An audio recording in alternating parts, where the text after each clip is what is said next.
राधे राधे। कैसे हैं आप सब।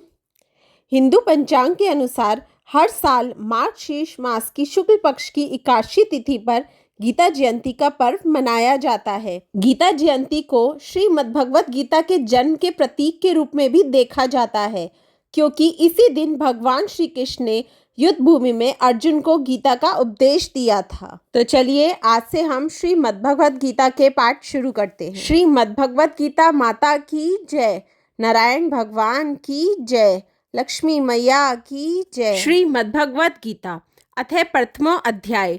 धृतराष्ट्र उपवाच। धृतराष्ट्र बोले, हे संजय, धर्म भूमि कुरुक्षेत्र में एकत्रित युद्ध की इच्छा वाले मेरे और पांडवों के पुत्रों ने क्या किया। संजय उपवाच। संजय बोले, उस समय राजा दुर्योधन ने व्यूहरचना युक्त पांडवों की सेना को देखकर और द्रोणाचार्य के पास जाकर यह वचन कहा, हे आचार्य, आपके बुद्धिमान शिष्य द्रुपद पुत्र धृष्टद्युम्न द्वारा व्यूहकार खड़ी की हुई पांडवों की पुत्रों की इस बड़ी भारी सेना को देखिए। इस सेना में बड़े बड़े धनुष वाले तथा युद्ध में भीम और अर्जुन के समान शूरवीर सात्विक और विराट तथा महारथी राजा द्रुपद, दृष्टकेतु और चेकितान तथा बलवान काशीराज पुरोजित, कुंती भोज और मनुष्य में श्रेष्ठ शैब्य पराक्रमी युधामन्यु तथा बलवान उत्तम मौजा सुभद्रा पुत्र अभिमन्यु एवं द्रौपदी के पांचों पुत्र, यह सभी महारथी हैं। हे ब्राह्मण श्रेष्ठ, अपने पक्ष में भी जो प्रधान है उनको आप समझ लीजिए। आपकी जानकारी के लिए मेरी सेना के जो जो सेनापति हैं उनको बतलाता हूँ।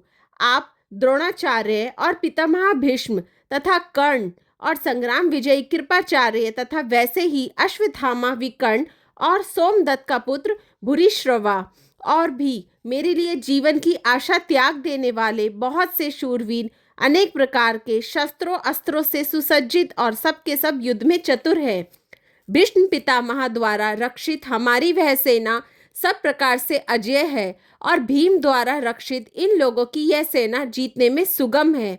इसलिए सब मोर्चों पर अपनी अपनी जगह स्थित रहते हुए आप लोग सभी निसंदेह भीष्म पितामह की ही सब ओर से रक्षा करें। कौरवों में वृद्ध बड़े प्रतापी पितामह भीष्म ने उस दुर्योधन के हृदय में हर्ष उत्पन्न करते हुए उच्च स्वर से सिंह की दहाड़ के समान गरज कर शंख बजाया। इसके पश्चात शंख और नगाड़े तथा ढोल, मृदंग और नरसिंगे आदि बाजे एक साथ ही बज उठे। उनका वह शब्द बड़ा भयंकर हुआ। इसके अनंतर सफेद घोड़ों से युक्त उत्तम रथ में बैठे हुए श्री कृष्ण महाराज और अर्जुन ने भी अलौकिक शंख बजाए। श्री कृष्ण महाराज ने पाणिज्य नामक, अर्जुन ने देवदत्त नामक और भयानक कर्म वाले भीमसेन ने पौंड्रार नामक महाशंख बजाया। कुंती पुत्र राजा युधिष्ठिर ने अनंत विजय नामक और नकुल तथा सहदेव ने सुघोष और मणिपुष्पक नामक शंख बजाए।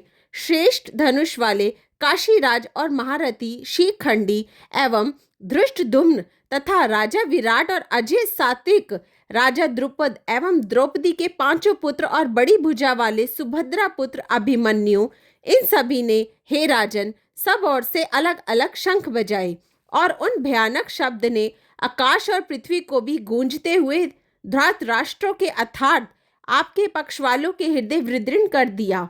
अर्जुन आवाज, हे राजन, इसके पश्चात कपिध्वज अर्जुन ने मोर्चों बांधकर डटे हुए धृतराष्ट्र संबंधियों को देखकर उस शस्त्र चलने की तैयारी के समय धनुष उठाकर ऋषिकेश श्री कृष्ण महाराज से यह वचन कहा, हे अच्युत, मेरे रथ को दोनों सेनाओं के बीच में खड़ा कीजिए और जब तक कि मैं युद्ध क्षेत्र में डटे हुए युद्ध के अभिलाषी इन विपक्षी योद्धाओं को भली प्रकार से देख लूं कि इस युद्ध रूपी व्यापार में मुझे किन किन के साथ युद्ध करना योग्य है, तब तक उसे खड़ा रखिए। द्रुबुद्धि दुर्योधन का युद्ध में हित चाहने वाले जो जो यह राजा लोग इन सेना में आए हैं, इन युद्ध करने वालों को मैं देखूंगा। संजय उवाच। संजय बोले, हे धृतराज, अर्जुन द्वारा इस प्रकार कहे हुए महाराज श्री कृष्णचंद्र ने दोनों सेनाओं के बीच में भीष्म और द्रोणाचार्य के सामने तथा संपूर्ण राजाओं के सामने उत्तम रथ को खड़ा करके इस प्रकार कहा कि हे पार्थ, युद्ध के लिए जुटे हुए इन कौरवों को देख, इसके बाद प्रथापुत्र अर्जुन ने उन दोनों ही सेनाओं में स्थित ताऊ, चाचों को, दादों, परदादों को, गुरुओं को, मामाओं को, भाइयों को, पुत्रों को, पौत्रों को तथा मित्रों को, ससुरों को और सुहृदों को भी देखा। 26 और 27वें का पूर्वाद्र। उन उपस्थित संपूर्ण बंधुओं को देखकर वह कुंती पुत्र अर्जुन अत्यंत करुणा से युक्त होकर शोक करते हुए यह वचन बोले। 27वें का उत्तरार्ध और 28वें का पूर्वाद्र। अर्जुन आवाज। अर्जुन बोले, हे कृष्ण, युद्ध क्षेत्र में डटे हुए युद्ध के अभिलाषी इस स्वजन समुदाय को देखकर मेरे अंग शिथिल होते जा रहे हैं और मुख सूखा जा रहा है तथा मेरे शरीर में कंप एवं रोमांच हो रहा है। 28वें का उत्तरार्ध और 29वां। हाथ से गांडीव धनुष गिर रहा है और त्वचा भी बहुत जल रही है तथा मेरा मन भ्रमित सा हो रहा है, इसलिए मैं खड़ा रहने को भी समर्थ नहीं हूँ। हे केशव, मेरे लक्षणों को भी विपरीत ही देख रहा हूँ तथा युद्ध में स्वजन समुदाय को मारकर कल्याण भी नहीं देखता। हे कृष्ण, मैं ना तो विजय चाहता हूँ और ना राज्य तथा सुखों को ही। हे गोविंद, हमें ऐसे राज्य से क्या प्रयोजन अथवा ऐसे भोगों से और जीवन से भी क्या लाभ, हमें जिनके लिए राज्य, भोग और सुखादि अभिष्ट है, वह ही यह सब धन और जीव की आशा को त्याग कर युद्ध में खड़े हैं। गुरुजन, ताऊ, चाचे, लड़के और उसी प्रकार दादे, मामे, ससुर, पौत्र, साले तथा और भी संबंधी लोग हैं। हे मधुसूदन, मुझे मानने पर भी अथवा तीनों लोकों के राज्य के लिए भी मैं इन सबको मानना नहीं चाहता, फिर पृथ्वी के लिए तो कहना ही क्या है। हे जनार्दन, धृतराष्ट्र के पुत्रों को मारकर हमें क्या प्रसन्नता होगी? इन आतताइयों को मारकर तो हमें पाप ही लगेगा। अतएव हे माधव, अपने ही बांधव धृतराष्ट्र के पुत्रों को मारने के लिए हम योग्य नहीं हैं, क्योंकि अपने ही कुटुंब को मारकर हम कैसे सुख होंगे। यद्यपि लोभ से भ्रष्ट चित्त हुए यह लोग कुल के नाश से उत्पन्न दोष को और मित्रों से विरोध करने में पाप को नहीं देखते, तो भी हे जनार्दन, कुल के नाश से उत्पन्न दोष को जानने वाले हम लोगों को इस पाप से हटने के लिए क्यों नहीं विचार करना चाहिए। कुल के नाश से सनातन कुल धर्म नष्ट हो जाते हैं। धर्म के नाश को जानने पर संपूर्ण कुल में पाप भी बहुत फैल जाता है। हे कृष्ण, पाप के अधिक बढ़ जाने से कुल की स्त्रियां अत्यंत दूषित हो जाती हैं और हे वार्ष्णेय, स्त्रियों के दूषित हो जाने पर वर्ण संकर उत्पन्न होता है।